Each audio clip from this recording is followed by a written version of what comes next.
This is a fictional story inspired by common themes of family betrayal. It does not promote harm or violence. If you're dealing with abuse, seek help from professionals like elder abuse hotlines. No real events or persons depicted. The champagne glass slipped from Evelyn's hand the moment she hit the floor. My son-in-law's mother was convulsing on the polished wood, foam collecting at the corners of her mouth. Guests gasped. Someone screamed for help. But all I could think was this: that glass was meant for me. I had raised it just minutes earlier, smiling as any gracious hostess would. After selling my lakefront estate for $22 million, it felt only right to toast a lifetime of work. A house that held my late husband's laughter, my daughter's childhood, and my own sacrifices. But the man who married my daughter, the one with a smile just slick enough to cover the cracks in his life, had already fixed my toast. Mark, my son-in-law. He had insisted on organizing this retirement party.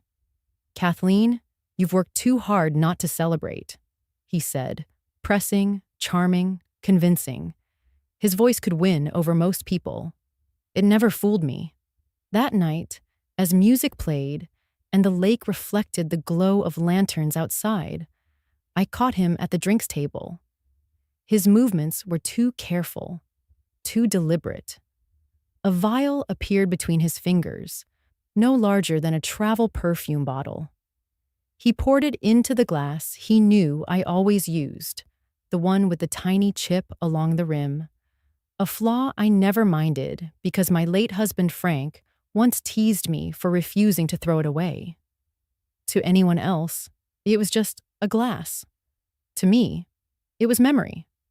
To Mark, it was a target. So when he offered the flute with a smile, saying, "Mother, you deserve this," I took it. I even thanked him. And I waited. I waited until he turned his back to flash his Rolex at a neighbor, until laughter rose high enough to cover the clink of glass. Then I switched mine with Evelyn's, setting it quietly by her purse. Evelyn, kind but distracted, reached for the nearest drink without noticing the chip at the rim. She raised it to her lips, trusting her son more than anyone in the room. 5 minutes later, she collapsed. That is how my story begins. Before I take you further, let me pause for just a breath. If you're listening now, if you've ever felt underestimated or overlooked, stay with me. And if this story strikes something in you already, consider subscribing, leaving a like, or turning on the bell. It helps more than you know, and it tells me these truths are worth sharing. Now, back to that night. I stood still, holding my breath as Evelyn writhed. Around me, guests surged into chaos. Laura, my only daughter, Mark's wife, clutched her phone, dialing for an ambulance. Panic sharp in her voice. Mark dropped to his knees, shouting for help, his performance almost convincing. Almost. I'd seen genuine fear before. His was theater. And me? I stayed kneeling, by Evelyn's side, pressing a hand to hers. Not because I didn't know what had happened, but because I did. I remember thinking how strange it was, the symmetry of it all. I had just sold the estate on the lake, the place Frank and I built from nothing, and I thought this party would be a closing chapter. Instead, it became a test of survival. The lake glimmered through the windows behind the crowd, silver under the moonlight. I could hear the water moving gently, steady and calm, while inside this house, chaos erupted. That contrast carved itself into my memory. The stillness of the lake, the frenzy of the room, and my own silence in the middle. No one noticed that my glass, the chipped one, sat untouched on the counter now. No one noticed the way Mark's eyes flicked to it once, twice, then away. He was too busy calling Evelyn's name, shaking her shoulder as if he had no idea why she was down. But I had seen every move. In moments like that, people expect confrontation, a scream, an accusation, a scene. But I learned a long time ago, in boardrooms and negotiations, that the loudest person is rarely the one in control. Power often hides in the quiet. So I said nothing. As paramedics rushed in, as Laura sobbed that she didn't understand, I stood with my hands folded. I let the questions swirl without answers. And inside, I promised myself this. I would not only survive, I would show them exactly what a woman like me could do when underestimated. The chipped glass waited on the counter, glinting under the chandelier. A memory, a weapon, a reminder. That was the beginning. I suppose it is time I tell you who we all are, because without knowing the players, you cannot understand the game that was unfolding around me. My name is Kathleen Moore. I am 68 years old, a widow for nearly 2 decades. Frank, my husband, passed away suddenly, leaving me with a daughter to raise and a small consulting firm that everyone assumed would collapse without him. Instead, I carried it on my back, piece by piece, until it grew into something worth $22 million.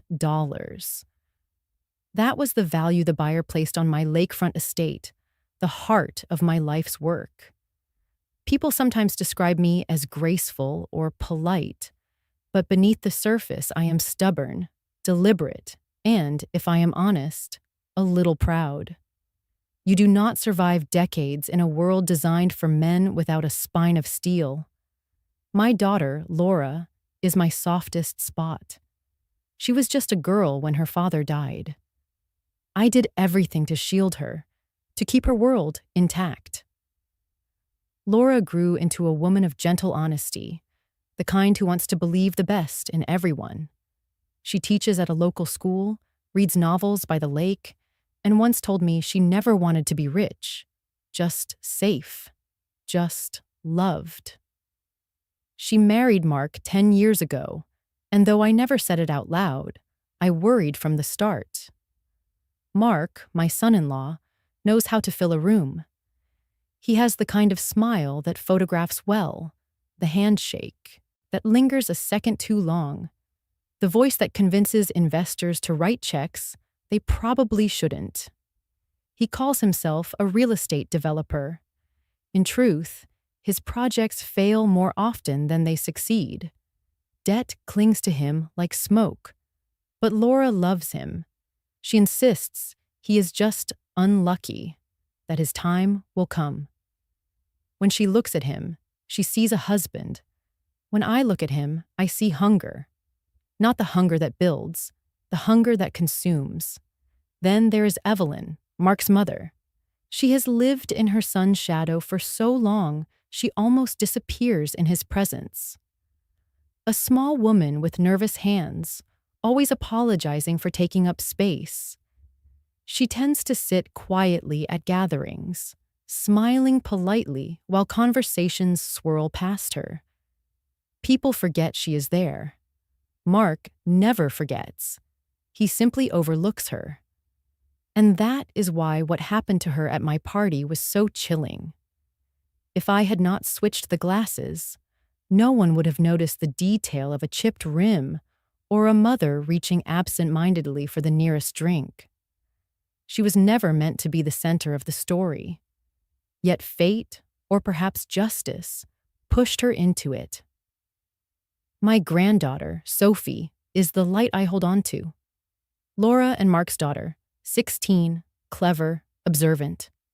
She carries a notebook everywhere, scribbling poems, questions, fragments of her world. She once asked me, "Grandma, how do you know when someone is lying?" I told her the truth. You watch the pauses between their words, not the words themselves. Sophie is old enough to notice cracks in her parents' marriage. old enough to hear whispers about money, but still young enough to hope people will change. When she visits me, we bake muffins and sit by the roses Frank planted. She makes me believe not everything is lost in the next generation. And finally, Richard Hale. My attorney, my shield, the man who has stood at my side through contracts, lawsuits, and grief. Richard is precise, thin frame, wire-rimmed glasses, handwriting neat enough to print in textbooks. He does not waste words. He has been with me since the early days of the firm, guiding me through legal storms when competitors tried to sink me, drafting the documents that kept my estate secure. I trust him not because he is perfect, but because he does not flatter me. He tells me the risks, the consequences, the truth. When my instincts flare, Richard is the one who turns those instincts into action the law will recognize.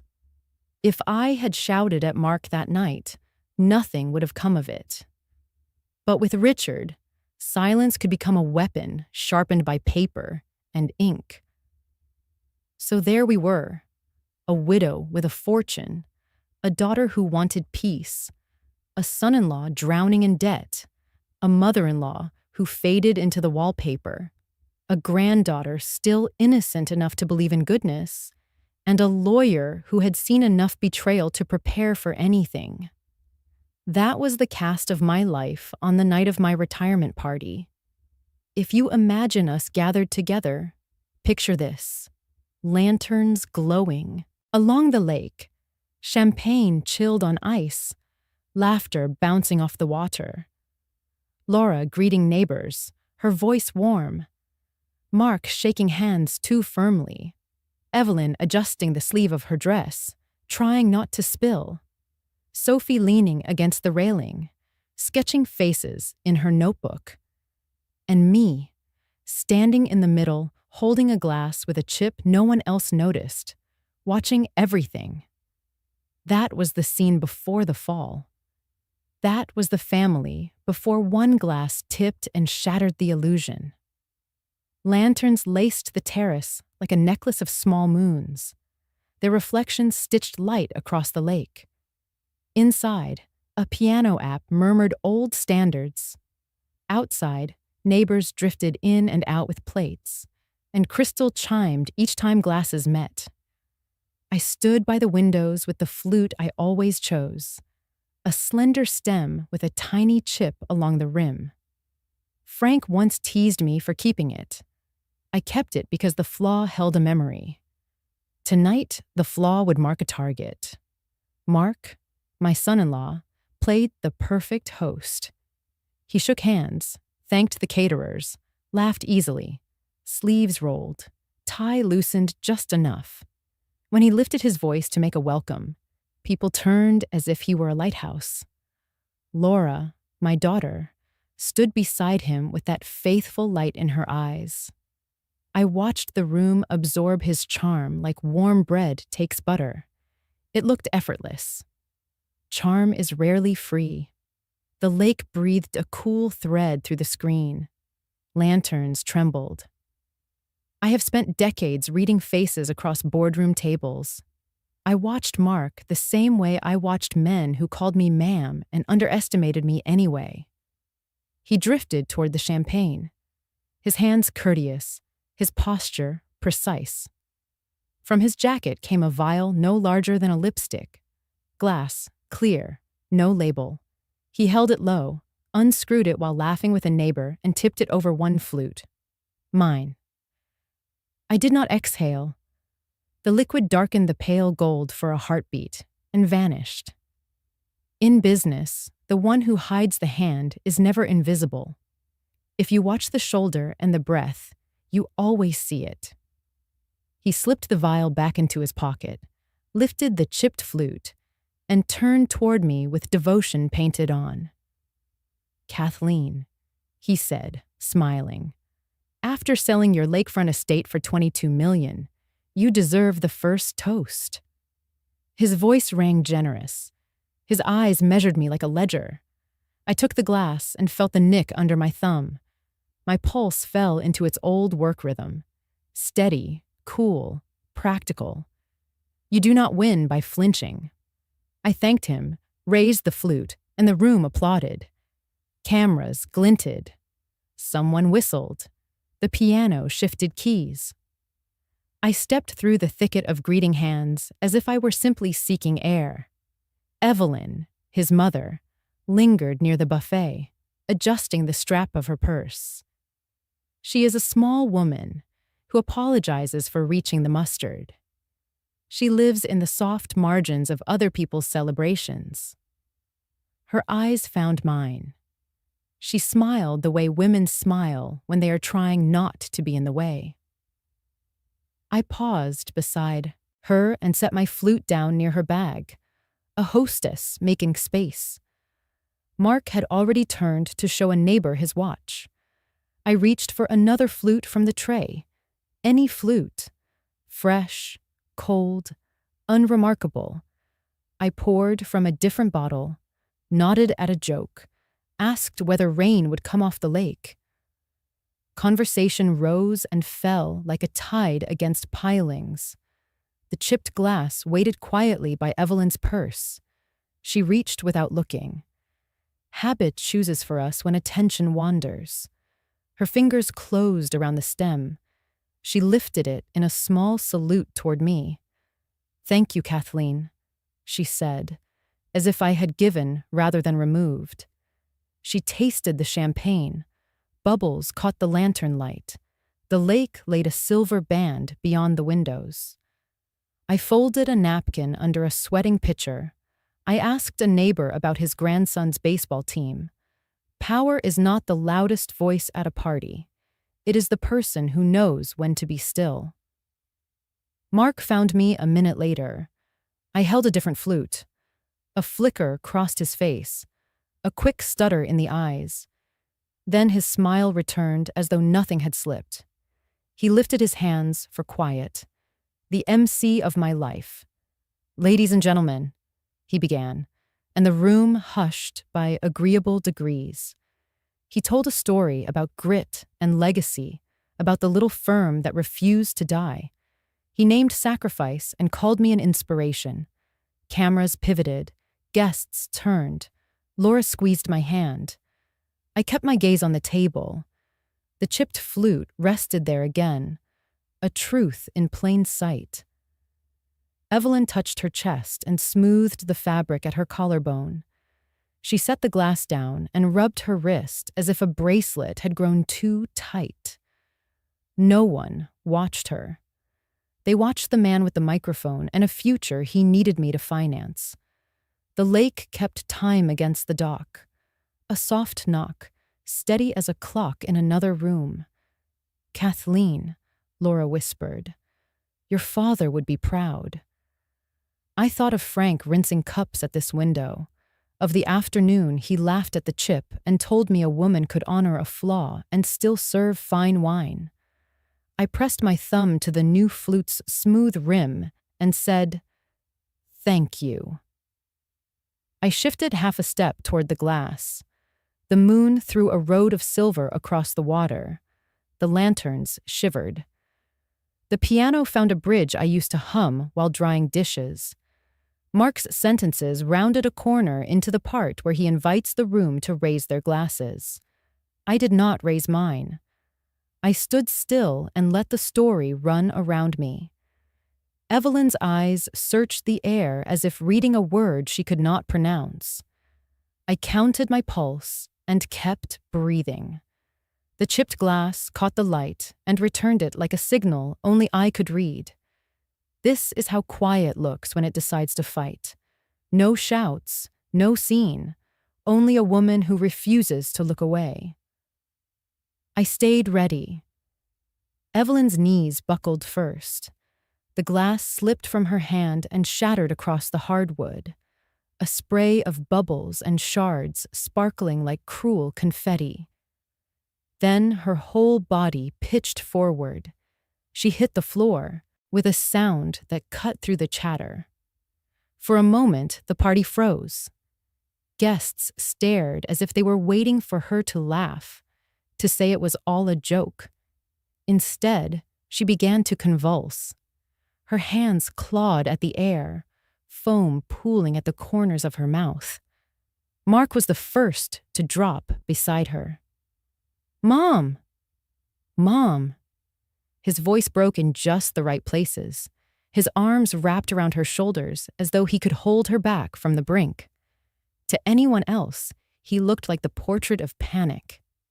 To me, it was theater, polished from practice. His eyes darted, not just at Evelyn, but toward the table where the chipped glass had fallen.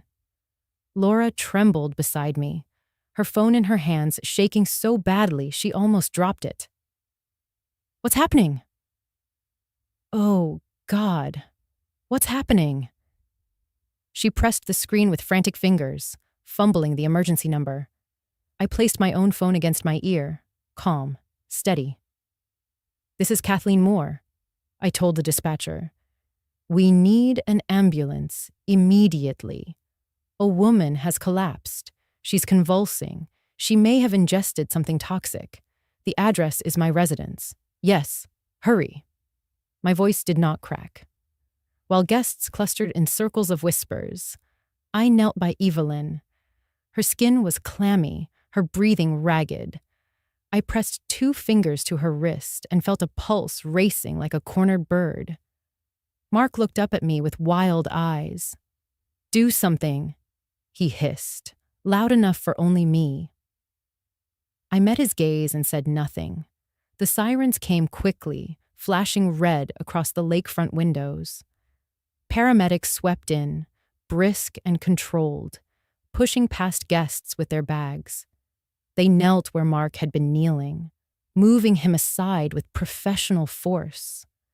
One clipped a mask over Evelyn's face.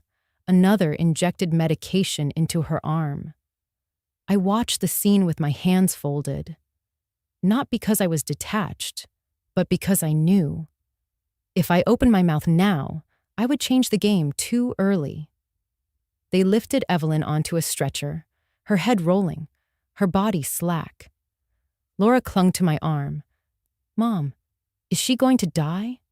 Her voice was that of a child again, the frightened little girl I once held after nightmares. I smoothed her hair. "She's in good hands," I said. I did not add the truth. Evelyn had swallowed what Mark meant for me. At the hospital, white lights bleached the hallways, and antiseptic burned in the air. Laura and I waited in plastic chairs that seemed to squeak with every shift. Mark paced the corridor, pulling his phone from his pocket, sliding it back in, pulling it out again. I wondered who he was desperate to text and who he was afraid might call. Finally, a doctor appeared. His coat was wrinkled from long hours. His face held the grave composure of bad news practiced often. "Mrs. Peterson has stabilized," he told us. "She ingested something we believe to be a toxic plant extract. Dangerous, but not fatal in the amount consumed. We've flushed her system, but she'll need observation." "Plant alkaloid?" Laura repeated. She shook her head, her voice brittle. That sounds like poison. Are you saying she was poisoned?" No, she must have taken the wrong medication. She takes so many pills, but I knew Evelyn was meticulous. I had seen her organize her prescriptions in a plastic case, labeled by day and hour. She never mixed them. I could have corrected Laura, but I didn't. Mark rubbed the back of his neck, avoiding the doctor's eyes. Could it be food? Something at the party? Seafood allergy, maybe? He forced a laugh that died quickly in the sterile air. The doctor shook his head. Unlikely. The symptoms and the toxicology we've begun suggest ingestion of a mysterious substance. We'll know more once the lab reports return. I thanked him politely. Laura kept shaking her head, muttering that it didn't make sense, that maybe Evelyn had taken something before the party. Mark slipped his hands into his pockets and stared at the floor tiles. I sat very still. In silence, I heard everything. Laura's desperate denial, Mark's quick deflection, the doctor's calm certainty. I thought of the chipped glass, the vial, the deliberate tilt of Mark's hand. Inside myself, I drew a line. I will not scream. I will not accuse. I will not give him the satisfaction of panic. I will wait. I will watch. And when I move, it will be final.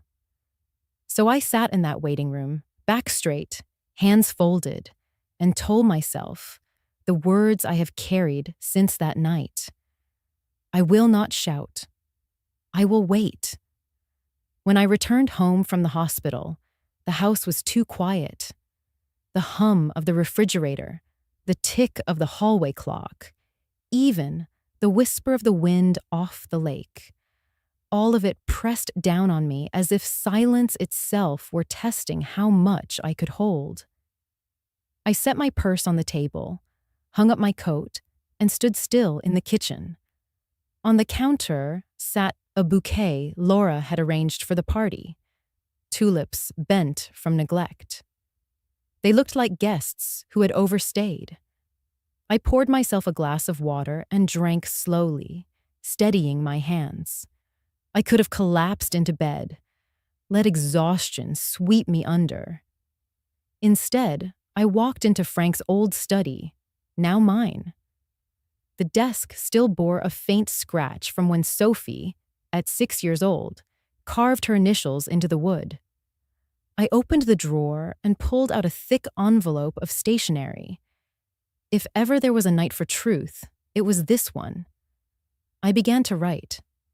Frank, tonight I saw our daughter's husband try to kill me. He thought he was careful, but I watched. I saw the vial, the pour, the way he smiled as though generosity were in his bones. I switched glasses. Your memory, the small chip you once teased me for keeping, saved me. Evelyn drank instead. She nearly died. I called for help while Mark pretended panic. He thinks I am blind. He has forgotten who I am. The words came quickly, ink scratching in the stillness. I wanted you there, Frank.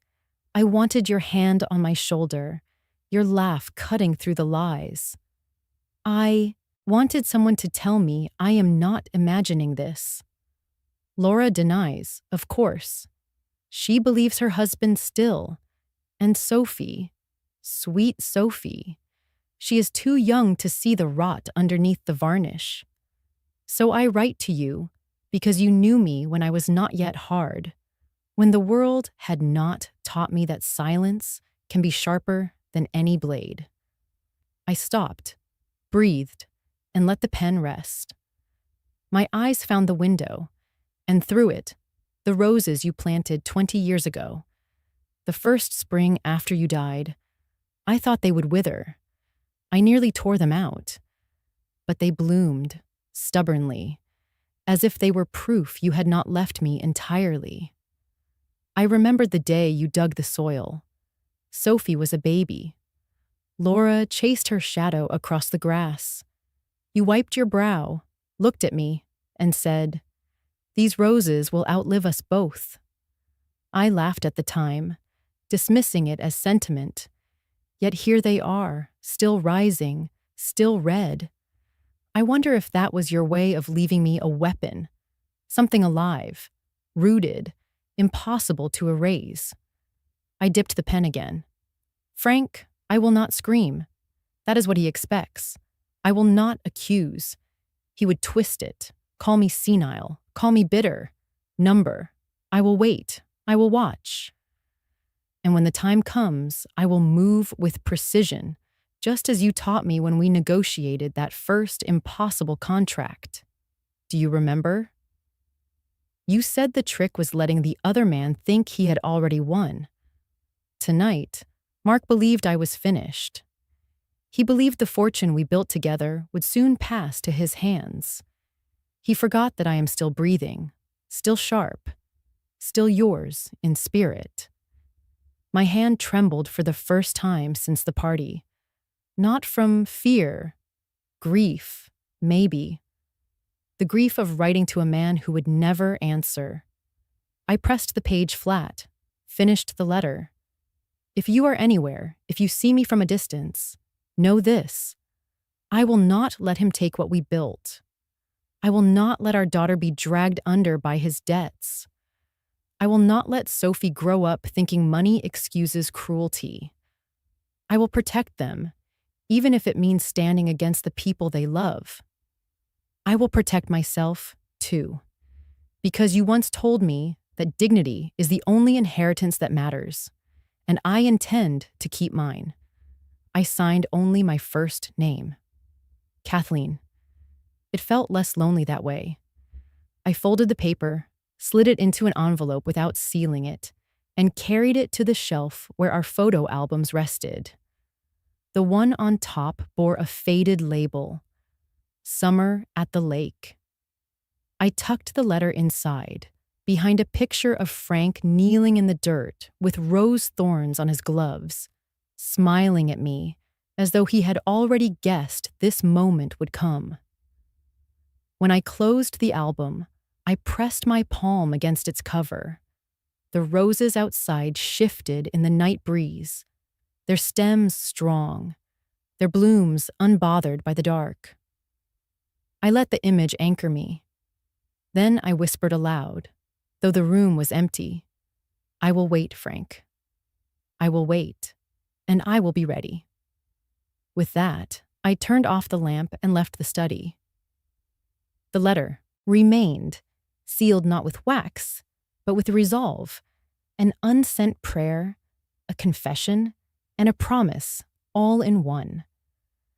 The morning after Evelyn's collapse, I drove downtown with a steadiness I did not entirely feel. The city was waking, delivery trucks at corners, commuters clutching coffee cups. The ordinary rhythm of people who still believed life followed rules. My hands stayed tight on the wheel. The chipped glass from the party haunted me. I could see it every time I blinked. That small imperfection, once a joke between Frank and me, had nearly been my gravestone.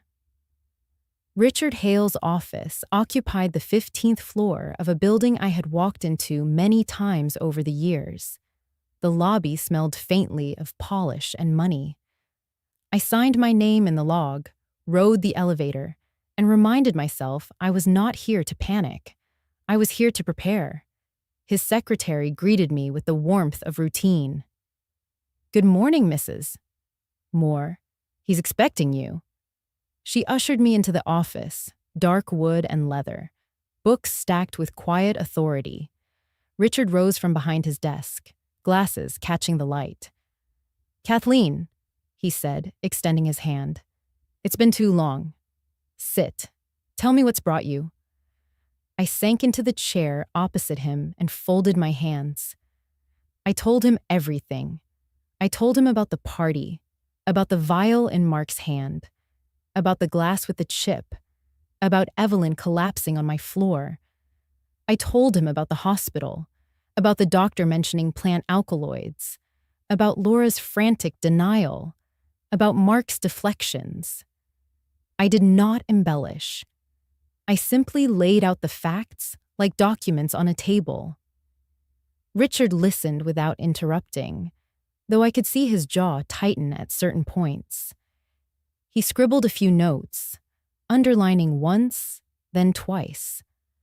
When I finished, the room was quiet, except for the hum of the city through the windows. He set down his pen. "You're certain about what you saw?" he asked. "As certain as I am that I'm sitting here," I replied.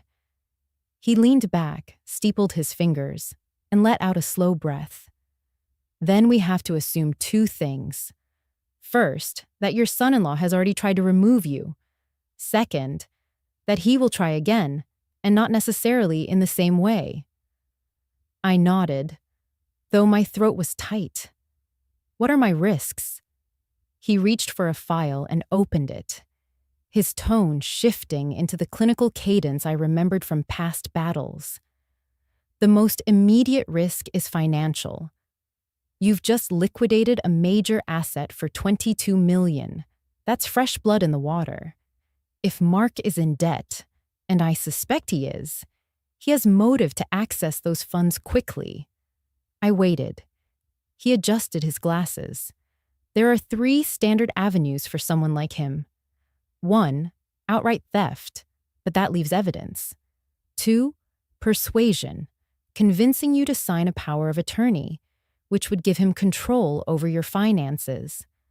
And 3, incapacity claims. If he and your daughter argue that you're no longer mentally competent, they can petition for guardianship. That would put your assets under their control for your benefit. In practice, it means you'd lose the ability to decide anything for yourself. I felt my stomach clench, but I kept my voice steady. Guardianship. On what grounds? Your age, the recent sale, stress, grief. It doesn't take much. Families have won cases with far less. All they need is a cooperative psychiatrist to declare you unfit. Once that happens, the court steps in. You'd be assigned a guardian, likely your daughter or son-in-law, and every financial and medical decision would be theirs. If they want to move you to a nursing facility, they can. If they want to liquidate your assets, they can. I thought of Mark showing me brochures for Sunset Hills, his tone syrupy with concern. I thought of Laura clutching my hand, whispering, "Mom, it's safer for you there." My chest tightened with something between rage and grief. Richard's eyes narrowed. Has he suggested a nursing home already? Yes, I said quietly. He brought paperwork. He said it was for my safety. That fits, Richard replied. Isolate you in a facility. Surround you with staff who'll write notes about confusion or forgetfulness. Build a paper trail. Then bring in a psychiatrist to certify what they've already staged. Once you're declared incompetent, every choice is theirs. The silence in the office stretched. I pressed my hands together, nails biting into my palms. So they want to strip me of my dignity while I'm still breathing.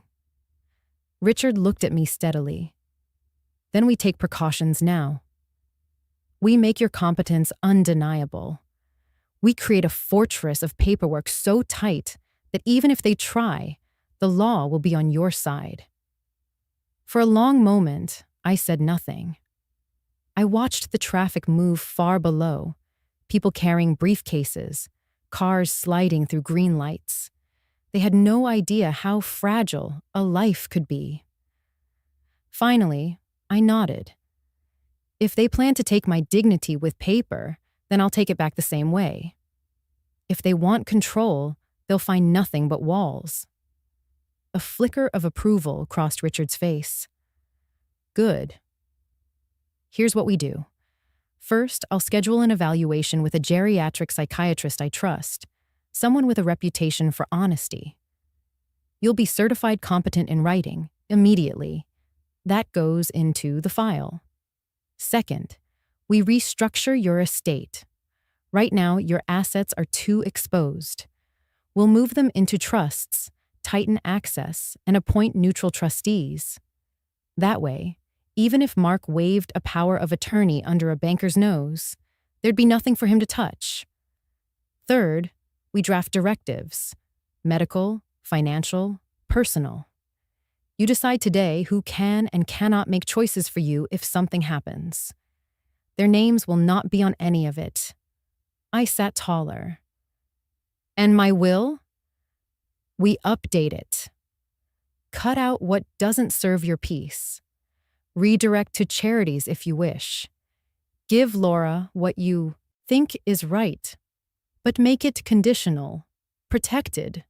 Leave Mark nothing. My lips curved, not in joy, but in recognition. If he wants a fight, he'll get one he can't win. Richard closed the file. Kathleen, I've known you 20 years. You don't rattle easily. You're playing a long game now. Just remember, silence is power when you have the documents to back it. I rose, smoothing my jacket. The roses outside swayed in the morning wind, red against gray concrete.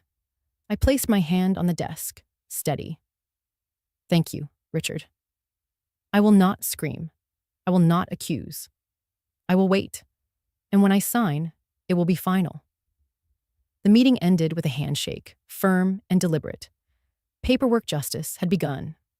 The day after meeting Richard, I knew I needed more than legal walls. Paperwork would protect me, but only if I had proof of what was already circling beneath the surface. Mark was clever in appearances. He understood how to wear charm like a tailored suit. What he underestimated was my memory of running a business in a world that tried daily to bankrupt me. Men like him always left trails. You just had to hire the right eyes to follow them. That is how Patricia Williams entered the picture again. Patricia ran a private investigation firm I had used in my consulting years, whenever a potential partner seemed too glossy. She was quick, discreet, and meticulous. I dialed her number, and her voice came through the line, warm and steady. "Kathleen Moore," she said. "It's been a while. You sold the estate, didn't you? Congratulations." "Thank you," I replied, "but I'm calling because I need your help." This time, it's personal. Patricia was silent for a beat, then asked, "Is this about your son-in-law?"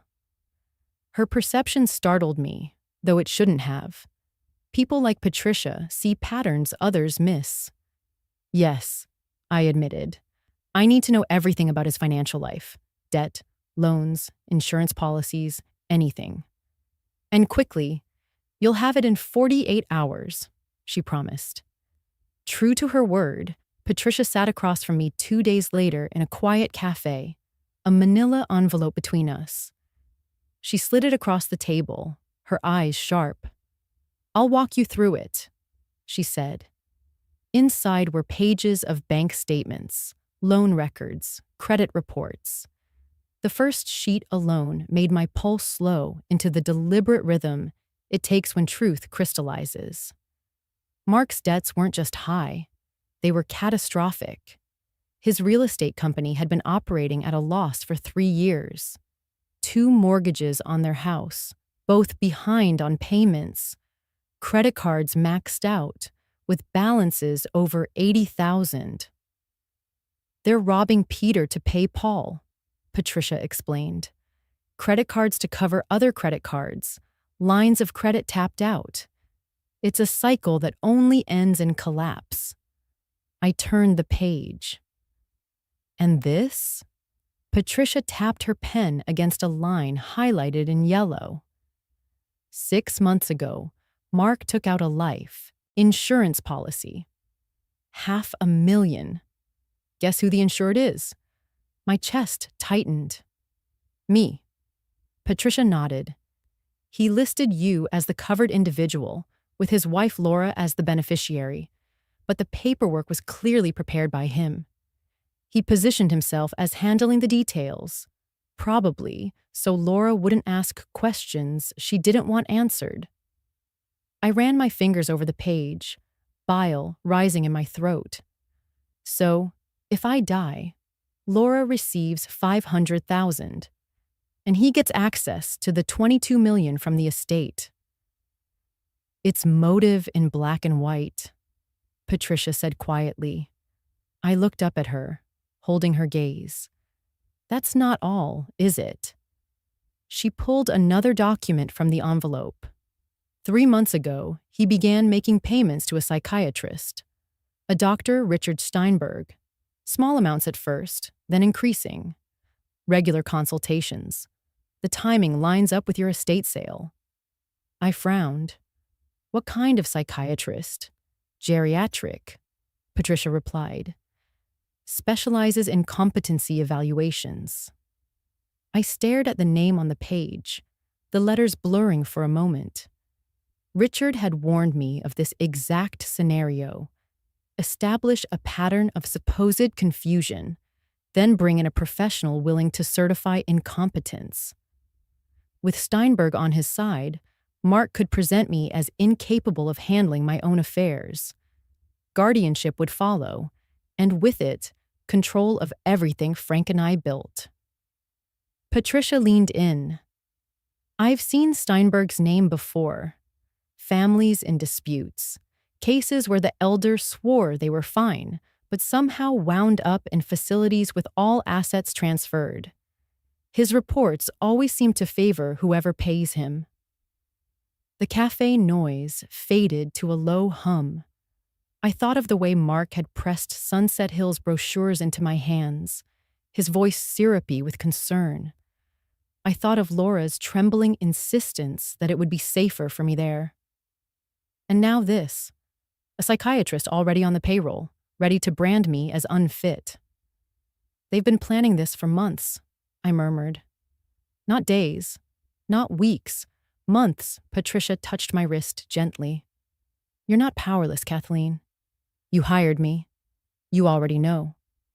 That's your strength? I gathered the papers back into the envelope. Thank you, Patricia. You've given me exactly what I needed. Proof. As I drove home, the roses in my front yard caught my eye. Their red blooms glowed against the dark soil, stubborn and alive. I thought of Frank planting them, his hands dirty, his voice light. These roses will outlive us both. I parked the car and sat in the driveway, gripping the wheel. My son-in-law had debts deep enough to drown him, and he wanted to use me as the lifeboat. He had bought an insurance policy on my life, as though I were already dead. He had hired a psychiatrist to erase my competence before I could defend myself. But he forgot one thing.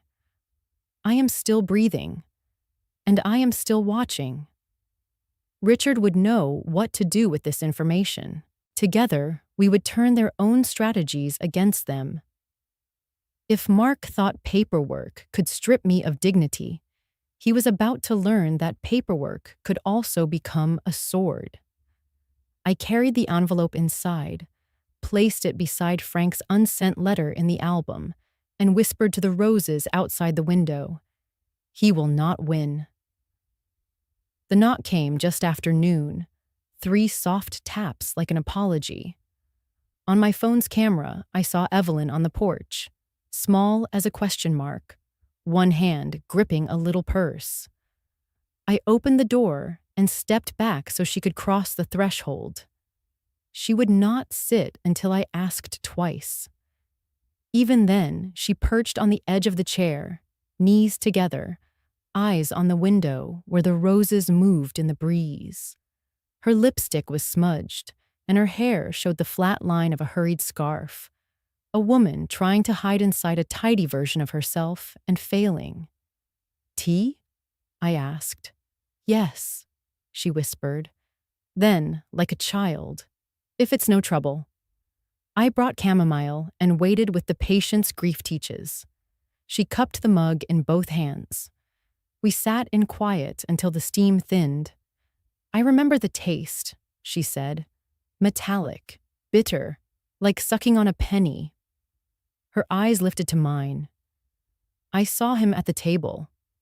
Not clearly, just the way his shoulders went tight, the way his head turned to check whether anyone was watching. A bottle between his fingers. Small. She blinked. "He did something to that glass." "I know," I said. The admission buckled her. She set the mug down and pressed her hands to her face. "Kathleen, my son tried to kill you." The word son scraped the air. I raised a boy who knew better. But I kept forgiving him for little lies because I was afraid he would leave me. "You do not have to carry his choices," I said. "You are not responsible for what he poured into that flute." She shook her head. "I should have seen him sooner." He is always dressing the wound with charm. I looked at the bandage and not the blood. She smoothed her skirt, a habit learned to vanish. He thinks money will finally make him safe. Evelyn, can you tell the police what you told me? She stared at the roses. Her mouth trembled. He is my child. I waited. He is also a man who tried to erase me, I said calmly. And he almost erased you by accident. She flinched, then straightened. He cannot have your life for his debts, she said. I will testify to what I saw. I will tell them about the taste and the bottle and the way he smiled when he handed you the glass. I will tell them I wanted to believe he was good. Thank you, I said. Your truth will matter. She nodded. Kathleen, I need to say something that will not be kind. Laura loves him. She will take his side until evidence drags her elsewhere. She is not cruel. She is loyal beyond reason. I know, I said. Loyalty is beautiful until it becomes a blindfold. Evelyn studied me. You are strong, she said. I have spent my life trying to be small enough to be tolerated. You refuse to be small. I am only as large as the truth, I answered. She exhaled. I never wanted money from you. When Mark brought me into his plans, I told myself he was talking about keeping you safe. I thought he meant a retirement place. That is the mouth a lie uses. It borrows the voice of care. We let silence sit between us like a witness. The clock ticked evenly. Will they put him in prison? She asked. That is not for me to decide, I said. My work is to tell the truth and to protect what Frank and I built. Your work is to protect what remains of you. Evelyn reached for her purse and removed a folded paper. I wrote down what I remember, she said. The time he held the bottle, where you were standing, the label on the champagne. I even took a picture of the flute with the chip a few weeks ago because I thought it was pretty. She placed the page in my hands, then a small photograph. The flaw gleamed like a crescent moon. May I keep these? They are yours. Use them. I walked her to the door. At the threshold, she paused. She turned, eyes bright but clear. If they ask whether I love my son, I will say yes. I will also say love is not a shield for harm. I did not know that until today. You know it now, I said. That is enough. On the porch, she stood taller than when she arrived. The wind had freshened. The lake shone pale under the afternoon light. The roses held steady. I watched her go. Then I went back inside, slid her statement and the photograph into the album beside my letter to Frank, and closed the cover with my palm laid flat. In every story, there is a woman who decides to stop apologizing. Today, it was Evelyn. Because she stepped forward, I could stay still a little longer, gathering my silence like a blade I would not draw until the law was ready to hold it. They arrived together late in the afternoon, carrying a leather briefcase that looked too heavy for what it held. Mark set it on my dining table with the air of a man delivering salvation. Laura followed, her eyes red-rimmed, carrying a folder tucked to her chest as though it might steady her. Mom, she began softly, we've been thinking about you since the party. About how frightening it was when Evelyn collapsed. What if that had been you? I poured coffee for all of us, though only I drank. The roses outside were just catching the last light, their shadows reaching across the window glass. Mark opened the briefcase. Contracts, brochures, glossy photographs of sunset hills spilled across the wood. It's not a nursing home, he said, as if anticipating my objection. It's a community. Look at this. Private cottages, medical staff on site, cultural programs. You'd have friends, activities, and most of all, safety. Laura placed a hand over mine. Her fingers trembled. Mom, please. I can't stop thinking about what might happen if you were alone and something went wrong. I don't want to lose you. Her tears caught me off guard. My throat ached with the weight of loving her, even when her loyalty bent toward the wrong man. I'm fine here, I said gently. No, Mark interrupted, his tone smooth. You think you're fine. But safety isn't about how you feel. It's about preparation. If you had collapsed that night, who would have called for help? Who would have been here? I looked at him, remembering the vial between his fingers, the way his eyes had searched for mine when Evelyn hit the floor. He had the nerve to cloak attempted murder in the language of care. Laura's tears slid faster. Mom, it isn't about control. It's about love. We need you with us. We can visit all the time. Sunset Hills is only 20 minutes away. Please consider it. She pulled a contract from the folder, pages already tabbed for signatures. Mark slid another across the table. The facility requires a financial disclosure, he said briskly, and a power of attorney on file, just standard practice, so that if something happens, decisions can be made quickly. Nothing unusual. It's for your protection I picked up the document, flipping through. Lines of legal text blurred together. I recognized the broad strokes immediately, sweeping authority over bank accounts, investments, property. With one signature, they would have access to everything Frank and I had built.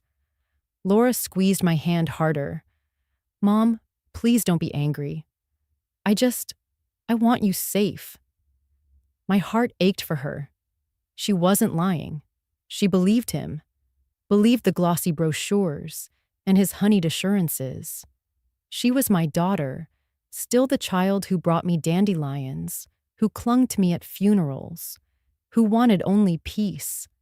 It hurt more than any betrayal to see her used as a weapon against me. I kept my face composed. This seems like a lot of authority to hand over, I murmured, as though considering. Only technical, Mark said quickly. It's nothing more than paperwork. Think of it as insurance. $500,000 on my life, filed 6 months ago, Laura's name as beneficiary. His words curdled in my stomach, but my smile never wavered. Very well, I said finally. If it gives you peace, I'll sign. Mark's eyes flashed triumph. Laura sagged with relief, tears brightening into hope. I took the pen he offered, my hand steady. I signed where he pointed, initialed where he directed. I folded the contract neatly, slid it back toward him, and pushed the power of attorney page across with my signature already written. Thank you, Mom, Laura whispered. She kissed my cheek, damp and trembling. You won't regret this. No, I said softly. I won't. They gathered the papers quickly, as if afraid I might change my mind. Mark closed the briefcase with a snap and pressed both hands on it like a prize. His smile was practiced, but his relief was real. He thought the fortress had fallen. I walked them to the door. Laura hugged me tightly. Mark offered a kiss to the cheek I did not lean into. They left together, their shadows long against the driveway. When their car disappeared down the street, I returned to the table. From the drawer, I pulled out Richard's duplicate set, the documents he had prepared for this very moment. The power of attorney I had signed did not grant access to millions. It granted control over one account, deliberately created, containing exactly $1. I traced the ink of my signature, then closed the folder with a quiet satisfaction. Paperwork had always been my weapon of choice. Tonight, it was sharper than any blade. Out the window, the roses stirred in the evening breeze, their petals steady despite the shadows. I whispered to myself, they think they own me now. Let them. They own $1. I still own my dignity. The doorbell rang just as the light on the lake shifted from gold to steel. I wiped my hands on a dish towel and opened the door. Detective Alvarez stood on the porch with another officer, rain dots on their shoulders, purpose in their faces. "Mrs. Moore," she said, voice even. "May we come in?" I stepped aside. The threshold felt like a line drawn with a ruler. On one side, a house dressed for a party that had already ended. On the other, the state, arriving with facts. "We have preliminary toxicology," Alvarez said, setting a folder on my dining table. "From the hospital and from the champagne you turned over. A toxic plant extract. Concentrated." I nodded once. On Richard's advice, the opened bottle from the party had left my kitchen in a sealed bag the morning after. Paperwork has a way of giving truth a spine. She flipped a page. "Timeline matches the onset of symptoms your guest experienced." The lab found the same compound in residue taken from a glass with a small chip on the rim. The chipped glass had been collected too. The flaw that once made me sentimental now served as a signature. A car turned into my driveway. Tires hissed on wet gravel. Through the window, I saw my daughter, Laura, climbing out with hurried hands. A scarf hung from one wrist. Mark followed, jaw set. They had left minutes ago with their briefcase of promises. Now, they were back. Laura came in without knocking. "Mom, I left my scarf," she said, then froze at the sight of the officers.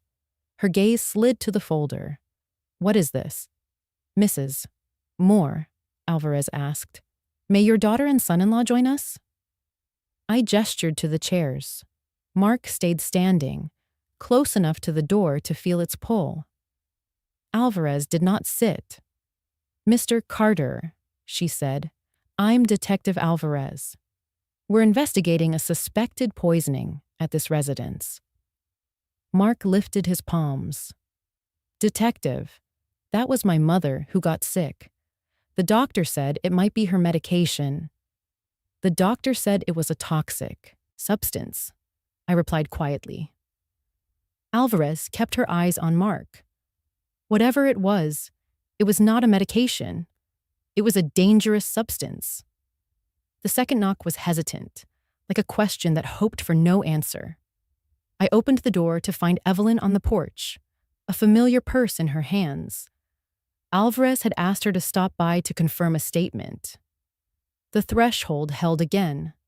This time, a mother stood on it, deciding which loyalty would carry her name. Evelyn stepped in. She looked at the table, at the folder, at her son. Something in her softened and hardened at once. "Detective," she said, voice small but steady. "I saw him at the drinks table. He held a little bottle. He did something to the glass with the chip. I tasted metal when I drank." She touched her throat as if to prove she could still feel it. I wanted to be wrong. Laura swayed. The scarf slipped from her wrist to the floor. "Mark," she whispered. Her eyes searched his face for the version of him she'd always believed. "Tell me you didn't." Mark's laugh came too fast, too bright. "Mom's confused. Everyone's confused. Why would I poison my own mother? Why would I hurt Kathleen? Look at me, Laura." "This is absurd." Alvarez opened the folder to a photograph, a lab report clipped to it. "A mysterious substance in the champagne, the same mysterious substance in your mother's blood. Witness statement, video timestamp from the party showing your position at the table. Her tone did not rise. It did not need to. Mr. Carter, we have a warrant to search your vehicle and your home. Laura sank into a chair, as if the floor had given way. She turned her face toward me, eyes wet, and for a heartbeat I saw the child who once hid in my skirts during storms. Mom, she said, voice breaking, I thought you were too hard. I thought you were suspicious for no reason. Now I see you were right. I wanted to gather her.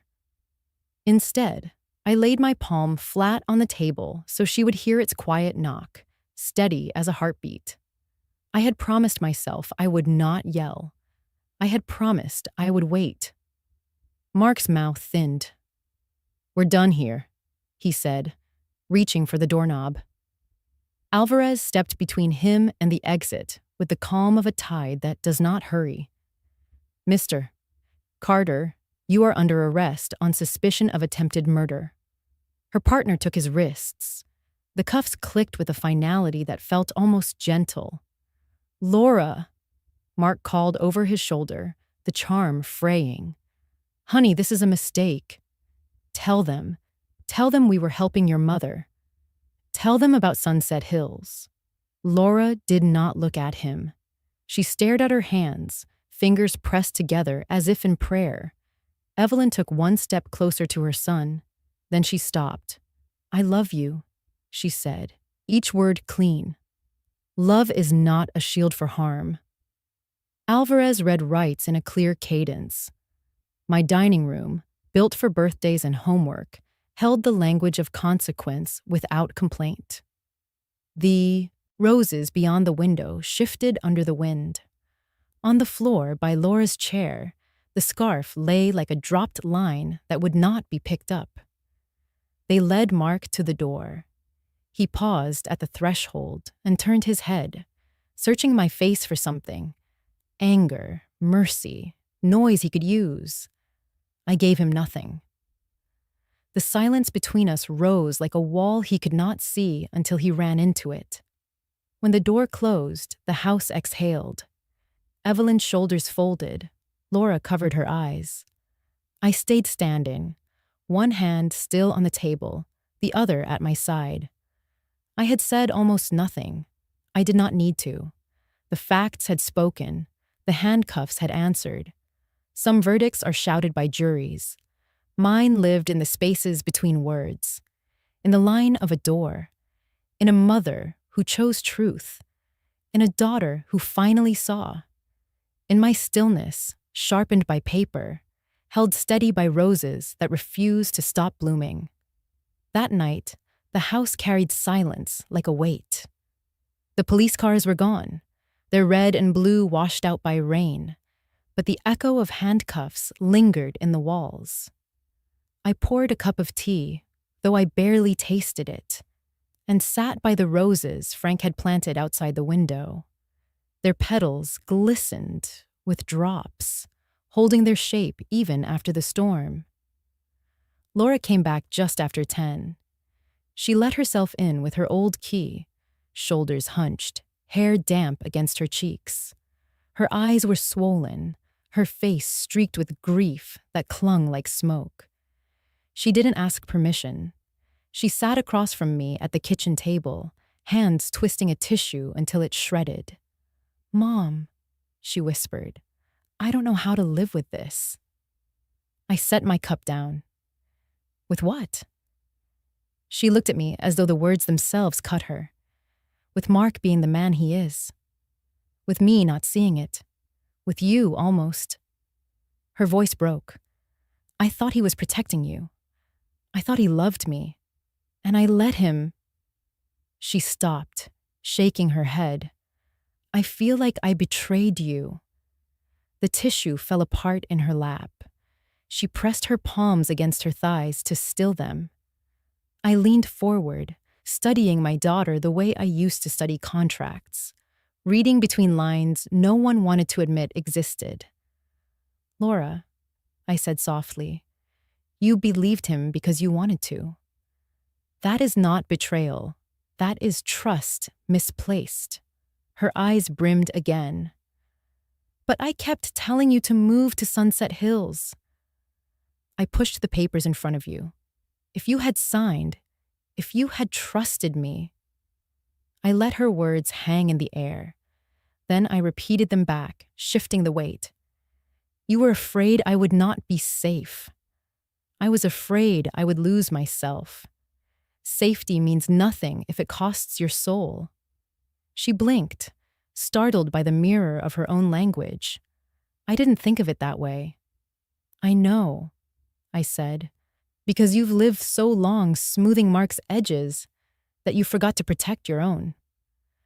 Laura buried her face in her hands, her shoulders shaking. Mom, what if I can't forgive myself? What if you can't forgive me?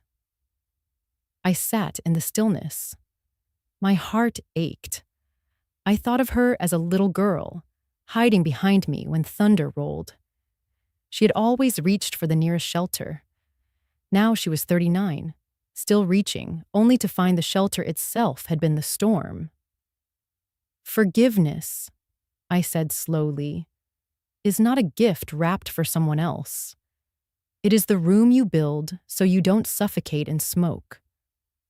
I can forgive you for believing, because I know belief is what makes us human. But I will not forgive any plan that tried to erase me. She looked up, her tears sharp as glass. So what happens to us? To you and me? The question pierced deeper than Mark's betrayal ever could. My own child, asking if the thread still held. I felt the pull of two truths, my love for her and my duty to my own dignity, both heavy, both real. I don't know yet, I admitted. That's the price of betrayal. It puts time on the witness stand. Laura reached for my hand, desperate. Please, Mom. Don't cut me out. I'll testify. I'll help the police. I'll do whatever you need. I didn't move to take her hand. Not yet. Helping the police isn't for me, I said. It's for truth. Do it because you are willing to live in the light, not because you want me to forget the dark. She withdrew her hand slowly, shame flickering across her face. You think I'm weak. I think, I corrected, you've been taught that loyalty means silence. But silence has two faces. One saves dignity, the other feeds destruction. Tonight, you choose which it is. Laura's shoulders sagged. She nodded as if the truth weighed more than she could bear. I see it now. Too late, but I see it. We sat without speaking for a long time. The clock ticked. The roses outside glowed faintly under the streetlight. I wanted to reach for her, to fold her into the safety of my arms, but another part of me needed distance. Finally, I said, Laura, you are my daughter. Nothing can erase that. But being my daughter does not entitle you to my trust. Trust has to be rebuilt brick by brick. And if you want to build it, you'll need to start with your own backbone. Her tears slowed. She nodded again, the tiniest ember of resolve in her eyes. I will. I rose and walked her to the door. At the threshold, she paused, her hand on the knob. Mom, she said softly, thank you for not slamming the door on me. I didn't slam it, I said, but I did close it halfway. Whether it opens again is up to you. She left, her figure swallowed by night. I stood at the doorway, breathing in the damp air, the roses brushing the sill. My heart twisted with both pain and pride. Forgive or sever? The question lingered, heavy, without answer. But I knew one thing for certain. Silence would be my verdict until Laura proved otherwise. After Laura left that night, the house felt hollow, as though the walls themselves had stepped back to give me space. I set my tea aside and let the stillness pull me into memory. It is a strange thing, how betrayal doesn't always come with shouting, but with a whisper that reminds you of a time when trust was whole. I remembered a summer morning, decades ago. Laura was 7. Frank had insisted we go down to the lake early, before the sun grew heavy. He carried a wicker basket, always the planner, and reached back with his free hand to guide us down the slope. The grass was wet, clinging to our shoes, and Laura slipped more than once, her little hand gripping mine so tightly I could feel her pulse beating against my palm. "Hold on to your mother," Frank had said, smiling over his shoulder. "The lake is calm if you're steady." Laura laughed, that high, clear sound children make before the world teaches them to be cautious. She pressed against me, her hair sticking to her forehead, her small fingers locked in mine. When we reached the dock, she refused to let go until Frank crouched down and spread a towel for her to sit. Even then, she clutched my sleeve as though I were the only anchor she trusted. I had thought then, this child will always know where safety lies. The lake shimmered that day, a mirror broken by gentle ripples. Frank pointed out the horizon, told Laura that water carried secrets, that if you listened closely, it could teach you how to be patient. She listened, wide-eyed, her hand still twined in mine. I can still feel her weight leaning against me, small and unquestioning, content to let me be the one who steadied her world. And now, years later, she clung not to me, but to Mark, the man who had looked me in the eye with a vial hidden in his fist, the man who promised her safety while plotting my erasure. Somewhere along the way, Laura had loosened her grip on my hand and given it to someone who dressed lies in velvet. The ache of it pressed against my chest. I thought of the brochures she had slid across my table, her voice trembling with urgency. "Mom, it's safer there." She had meant it. She had believed him. But the irony was cruel. The child who once trusted me to guide her down a slippery hill now begged me to surrender my footing to the very man who had shaken it. I let myself linger in the memory longer, slowing every detail so it would sting. The sound of Frank's laugh, low and sure. The way Laura had leaned back against me, head resting just under my collarbone. The smell of lake water and sun-warmed cedar boards. Safety then was simple. Hold on, keep close, trust the one who loves you. When she grew older, Frank was the one who let her go first. Into the lake, into the car, into new chapters. He believed in the strength she had yet to see. I had always been the one she circled back to. The steady shore. But tonight, when she reached for my hand at the table, I had not given it. Not because I didn't love her, but because I needed her to understand what she had done. She had let someone else lead her into shadows and called it light. The memory blurred. I pressed my fingers against the window pane, the roses outside glowing faintly under the street lamp. Their red blooms looked almost black in the dark, yet they held their shape. Frank had planted them by hand. He said roses were honest. They wore their beauty and their thorns in the same breath. Looking at them now, I thought, love is like that too. You cannot have the bloom without respecting the thorn. Laura had forgotten that. She had chosen comfort over truth, and in doing so, she had nearly left me rootless. I closed my eyes and whispered into the silence, as though Frank still stood on that dock with us. She used to hold my hand. Now she lets him lead. The words broke something inside me. Tears came, slow and hot. Not the kind of tears that beg for comfort, but the kind that carve lines of clarity.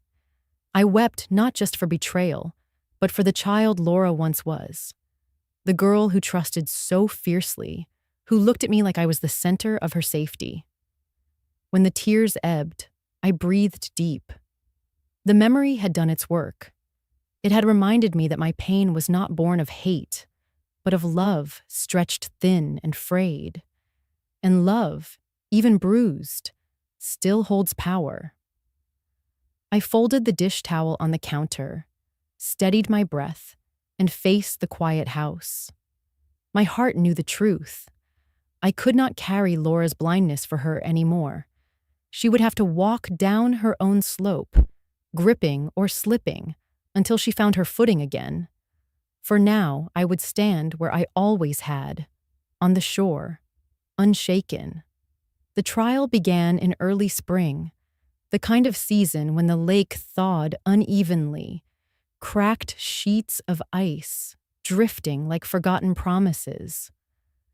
I sat in the back of the courtroom, a shawl around my shoulders, and watched as Mark was led to the defense table in a suit that no longer fit him.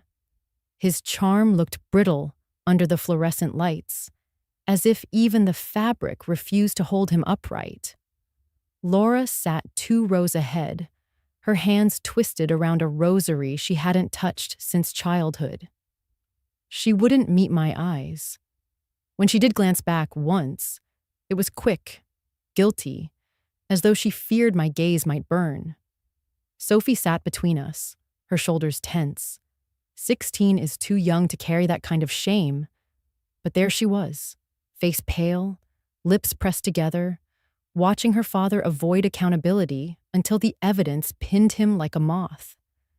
The prosecutor laid out the facts plainly: the vial, the oleander, the insurance policy, the debt. Evelyn's testimony cut through the room like cold water. When she said, "I saw him at the table with the bottle," I tasted the bitterness myself. Her voice didn't shake. She was finally done shrinking for her son. Mark tried to smile at the jury, the same way he'd smiled at me that night when he pressed the poisoned glass into my hand. But this time, the smile held no weight. Each witness stripped another layer away until nothing was left but desperation. When the verdict came, guilty of attempted murder, Laura crumpled into herself. Sophie laid a hand on her mother's shoulder, but she didn't cry. She only looked at me with eyes too old for her age, as if silently asking, "How do we survive the people we love?" The sentence was 15 years. The gavel fell, and the sound carried like a door slamming shut. Afterward, neighbors whispered when I walked to the post office or the market, "That's her, the one whose son-in-law tried to poison her." Or worse, her own daughter sided with him for so long. What a scandalous family. I kept my head high, but solitude weighed heavy. The phone stayed quiet most nights. Invitations dwindled. Some friends pulled back, uneasy about being near someone whose family had been paraded across courtrooms and headlines. Respectability, I learned, is as fragile as glass, and people fear the shards might cut them too. Laura withdrew from me almost completely. She answered when I called, but her voice carried no warmth. She had lost her husband to prison, her illusions to testimony, and somewhere in the wreckage, she had lost her anchor to me as well.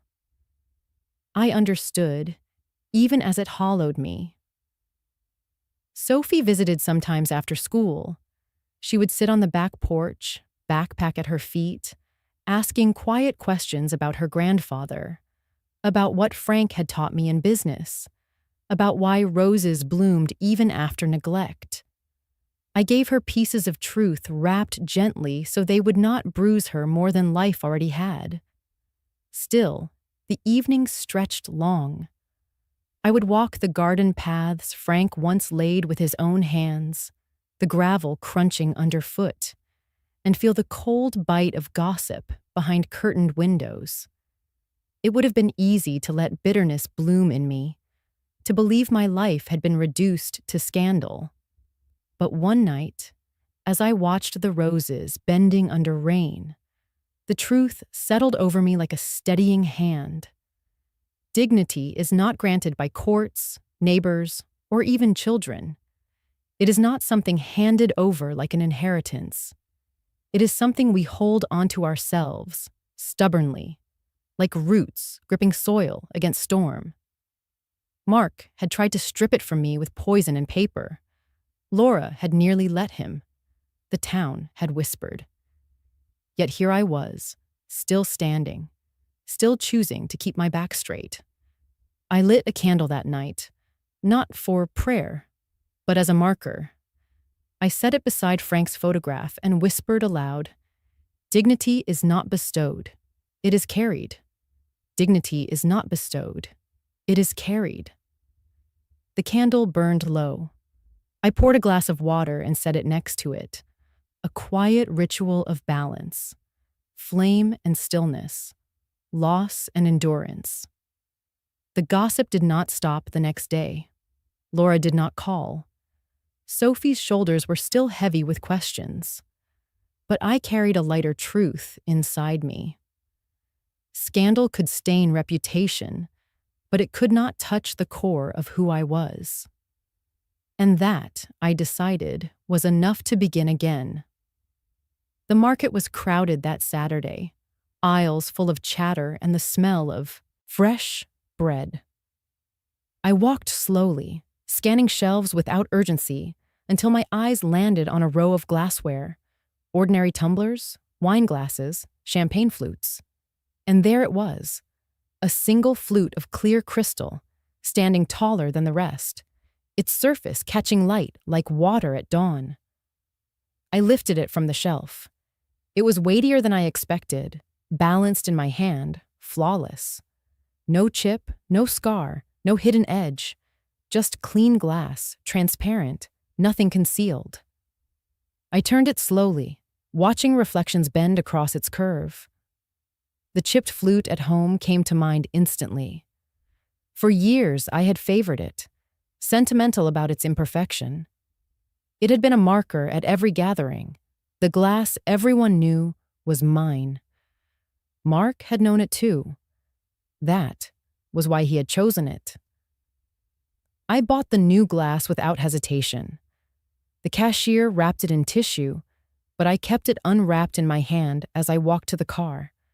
The sun glinted through it, scattering light across the pavement. It felt like carrying a piece of clarity. Back home, I placed the glass on the kitchen counter and looked at the chipped flute resting in the cupboard. Its scar seemed more visible now, as though it had been waiting to confess. I carried it outside into the garden, to the place where Frank's roses bloomed strongest. The soil was damp from last night's rain, rich and fragrant. I knelt, my knees pressing into the earth. I held the glass for a long moment, turning it over, remembering how many toasts it had raised. Birthdays, promotions, anniversaries.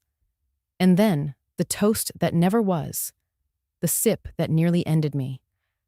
"Enough," I whispered.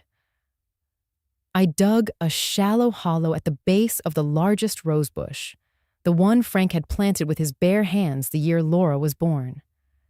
I laid the chipped glass down into the earth, its edge catching one last flicker of sunlight before the soil covered it. My palms pressed the dirt firm, the way Frank used to pack soil around tender roots. I stayed kneeling, listening to the wind pass through the branches, carrying faint traces of lake air. The act was small, almost invisible, yet it carried a weight larger than any courtroom verdict. That glass had been my identifier, the object Mark had counted on to mark me for erasure. By burying it, I marked the end of his claim on my life. When I stood, the roses seemed taller. Their blooms glowed crimson, petals soft but edged with thorns, a reminder of strength and fragility coiled together. I brushed my fingers lightly across one bloom. "He will not use me again," I murmured. Inside, I washed the new crystal flute carefully, set it in the cabinet alone, apart.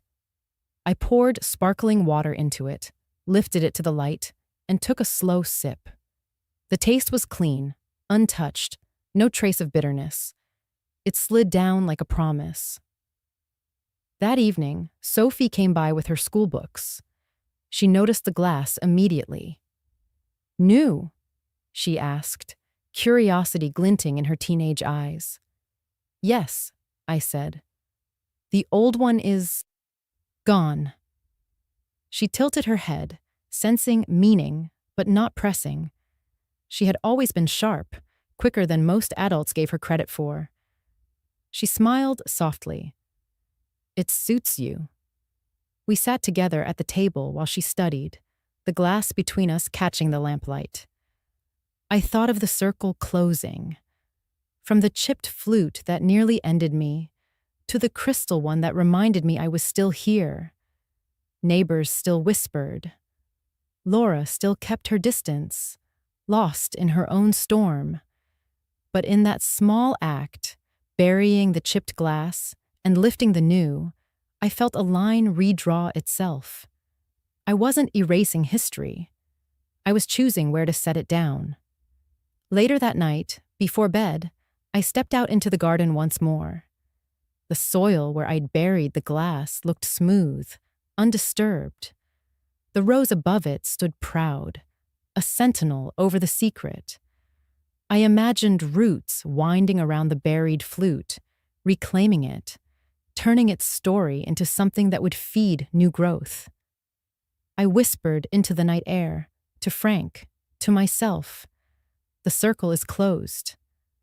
The scar stays in the ground. I carry only the bloom.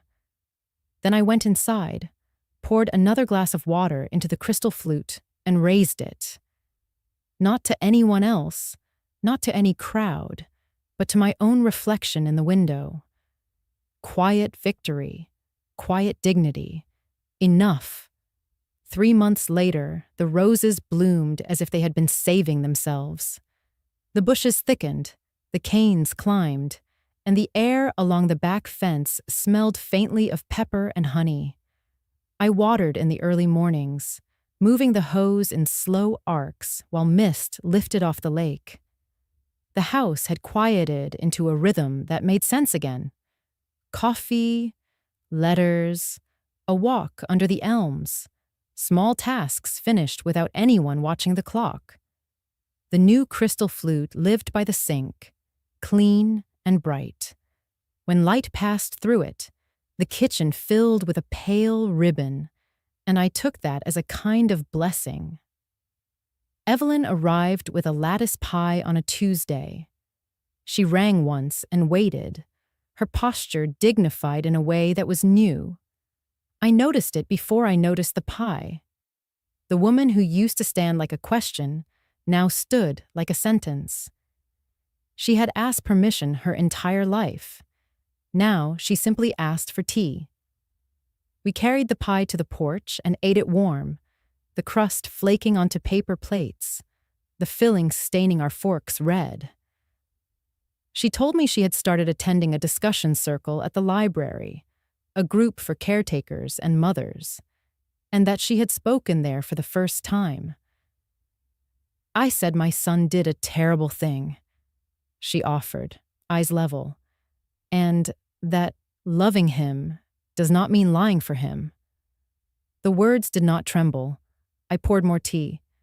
How did it feel, I asked, to say it where people could hear you? Like standing up after years on my knees. She answered, and a small smile tugged at her mouth. I thought the roof might collapse. It did not. We watched a wasp hover near the far hedge, then veer away. The lake held a sheet of light. A boat moved slowly without hurry. Evelyn smoothed her skirt and glanced at the rose that marked the old glass's grave. Do the roots ever push something like that back up? She asked. After it has been buried? Sometimes storms work things loose, I said, If it rises, I will put it deeper. She nodded, as if that settled more than horticulture. We sat quietly in the kind of silence that is earned, not enforced. Across the table, her hands looked steady. A woman does not become new in one season, but she can repot herself. And I could see that Evelyn had. Late afternoon, Laura texted to ask if she could stop by. Her messages had become careful and brief, like steps on ice. I told her she could come. Evelyn touched my wrist. "Do you want me to go?" she asked. "Stay," I said. "You are part of the truth." Laura arrived with the light behind her, which made it hard to read her face at first. When my eyes adjusted, I saw a version of my daughter I recognized, and did not. Shoulders squared by effort, eyes ringed by weeks of poor sleep, hands clasped so tightly the knuckles whitened. She paused at the edge of the porch, as if the floorboards were a shoreline she was not sure she had permission to cross. "Mom," she said. "Evelyn." She looked from one of us to the other and then down at the roses. "May I sit?" I gestured to the chair. She did not reach for me. I did not reach for her. The space between us felt honest, in a way that was not cruel. "I came to say I am sorry," Laura began. The words came without decoration. "I am sorry for not believing you. I am sorry for asking you to leave your home. I am sorry for handing you papers I did not read with clear eyes. I am sorry for the hurt I helped carry into this porch." Evelyn's teacup clicked softly against its saucer. I held mine without drinking. Laura stared at her hands. I wanted safety so badly, I mistook control for care. I thought if I could arrange everything, nothing could break. I see now that I was breaking you to keep my picture intact. I let the wind move through the moment. The roses rustled as though turning a page. "Thank you for speaking plainly," I said. "It matters." Laura took a breath. "I also came to tell you what I am doing, not what I want from you. I have withdrawn from the Sunset Hills application. I am meeting with a counselor each week. I have started paying the mortgage with tutoring work. I am not asking you to fix anything. I am asking you to let me fix what I can." Evelyn glanced at me, and I saw pride there that did not belong to biology. I felt something loosen, not forgiveness exactly, more like slack in a rope that had been pulled too tight. Laura lifted her eyes. "If you ever invite me in for dinner, I will come. If you need me to leave, I will go. I do not expect hugs. I do not expect trust. I will live with the distance I created." I set my cup down and rose. At the threshold, I stopped. The exact place where I had once stepped aside for officers and evidence. Boundaries live in wood and hinges as much as they live in the body. I opened the door wide enough for air and light, not wide enough for an embrace. I nodded. Laura's shoulders trembled, then steadied. She nodded back. "Thank you," she said. She turned to Evelyn. "Thank you for telling the truth." Evelyn inclined her head. "Truth does not ask our permission. It only asks our courage." Laura left without looking back. The boards held her weight, then released it. I watched her walk down the path Frank had set with gravel, the stones bright in the sun. When the gate clicked, the porch exhaled. Evelyn and I sat again. We finished the pie, small bites, not needing to fill the air. A cardinal hopped along the fence and scolded a squirrel for getting too close to the feeder. Inside, the crystal flute caught the lowering light and cast a thin blade across the counter. "Two women," Evelyn said, half to herself, who used to apologize for breathing. And here we are, I repeated. I stood to collect the plates. From the porch, I could see the rose over the buried glass lifting its newest bud. It would open tomorrow or the day after. Some closures arrive with gavels, some with nods at doorways, some with a flower that decides this is the day. I carried the dishes inside, set them by the sink, and felt the house settle around us. Not smaller, not larger, just right. The letter arrived on a Thursday, tucked between utility bills and seed catalogs. I recognized Sophie's handwriting immediately. Slanted, urgent, the way she wrote when she wanted words to move faster than her thoughts. I carried the envelope inside, sat at the kitchen table with the crystal flute beside me, and opened it with careful hands. "Grandma," it began, "I have news. I've been awarded a full scholarship to study law. I want to tell you why. I want to do this because of you." My eyes blurred before I reached the second line. I took a breath, steadied myself, and kept reading. "I watched everything that happened to you. I watched how people doubted, how even Mom didn't see clearly until it was almost too late. I watched neighbors whisper as though survival was scandal. But you stood tall. You didn't yell. You didn't break. You fought with papers, with roses, with silence that said more than shouting ever could. I want to fight like that, for people who cannot fight for themselves." The words carried me back through months I thought had already been folded away.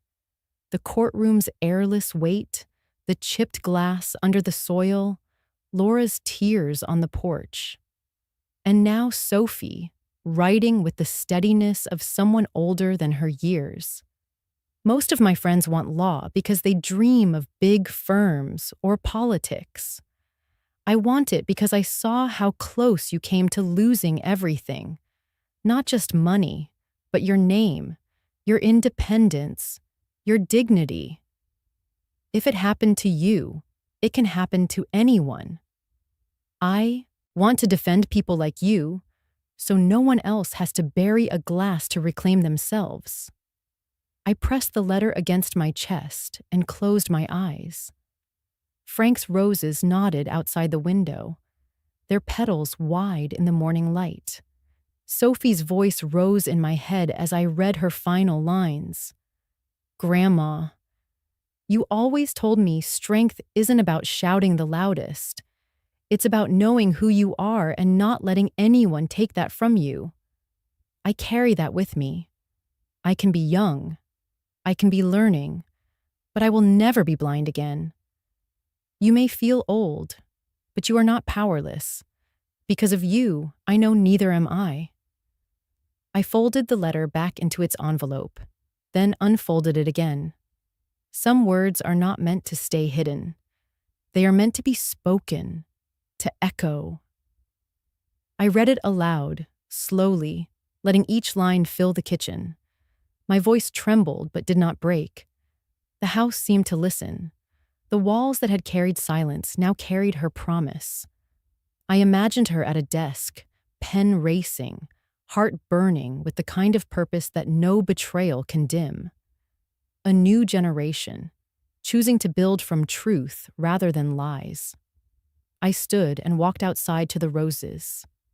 The soil where I had buried the chipped glass was firm, a bud swelling above it. I read the last sentence again, voice steady. "You may feel old, but you are not powerless." The phrase threaded itself into me, not as flattery, but as fact. I whispered it back into the air, my own vow answering hers. I may be old, but I am never powerless. The words lingered, a thematic echo that bound the story into a circle, from the poisoned glass to the crystal one, from Mark's lies to Sophie's clarity, from Evelyn's silence to her truth, from Laura's blindness to her first halting steps of sight. And me, standing with roses at my back, knowing dignity was not something given or taken. It was something I had carried all along. The letter trembled in my hand, but my heart was calm. I pictured Sophie in a courtroom someday, standing firm, her voice steady, her eyes unflinching. A granddaughter who had seen the cost of silence and chosen to speak. I slipped the letter into the album where Frank's photographs lived, next to the one where he held Laura's tiny hand by the lake. Another circle. Another anchor. The evening light spilled across the garden. I poured sparkling water into the crystal flute, raised it to the horizon, and let Sophie's words ring in me one last time. I may be old, but I am never powerless. And for the first time in months, I felt not just survival, but renewal. The lake was still that morning, the kind of stillness that makes you whisper without knowing why. I carried my tray to the bench Frank built years ago, the wood now silvered by weather, but steady under me. On the tray sat my teapot, steam curling, and the crystal glass I had chosen to use for tea. Old habits would have demanded porcelain, but today I wanted to feel the weight of clear glass in my hand. I poured slowly. The amber liquid caught the early sun. No blemish, no crack, nothing hidden. I lifted it, and for a moment I simply looked, at the light bending through its sides, at the way it reflected the roses that lined the path to the water. Those roses had grown thick since spring, stubborn and radiant, proof that roots hold even after storms. I sipped, the warmth spreading through me, and my eyes drifted across the lake. I could almost see Frank there, his figure steady on the dock, his hand lifting to wave. I whispered, "I kept myself, Frank." I did not let them take me. The words were not prayer exactly, but they felt like a promise sent into air and water. The breeze stirred, carrying the scent of roses. I thought of Evelyn, who had found her voice after decades of silence. I thought of Laura, standing on the porch, her apology measured, her distance necessary. I thought of Sophie, with her scholarship letter pressed into my album, her words echoing through me. You may be old, but you are never powerless. The chipped flute lay buried under those roses now, roots weaving around it, turning pain into soil. The crystal one gleamed in my hand. That was the circle. That was survival turned into renewal. Neighbors still looked twice when I passed. Some would never forget the scandal. But scandal fades. What remains is the quiet knowledge that dignity is not theirs to give or take. It is mine to hold. And I have held it. I raised the glass once more, not to a crowd, not to family who had doubted me, but to myself. Clear, unbroken, transparent. The kind of glass no one could mistake for weakness again. If you've ever been overlooked, I said softly, if you've ever been told your place is smaller than it is, remember this. Silence, when chosen, speaks louder than 1,000 shouts. The lake rippled, as though answering back. Before I close this chapter with you, I want to ask something simple. Where are you watching from? Is it a quiet morning with a warm cup of coffee in your hand? Or a late night where stories like this keep you company? Tell us in the comments. We read everyone with gratitude. And if my story touched your heart, I invite you to subscribe. Not just to hear more stories like this, but to join a community that still believes in kindness, in healing, and in second chances. Thank you for giving me your time today. Wherever you are, I hope you carry this story with you. And remember, sometimes the miracle doesn't knock on your door. It waits quietly, until you are ready to open your heart. Take care, and I will see you in the next story.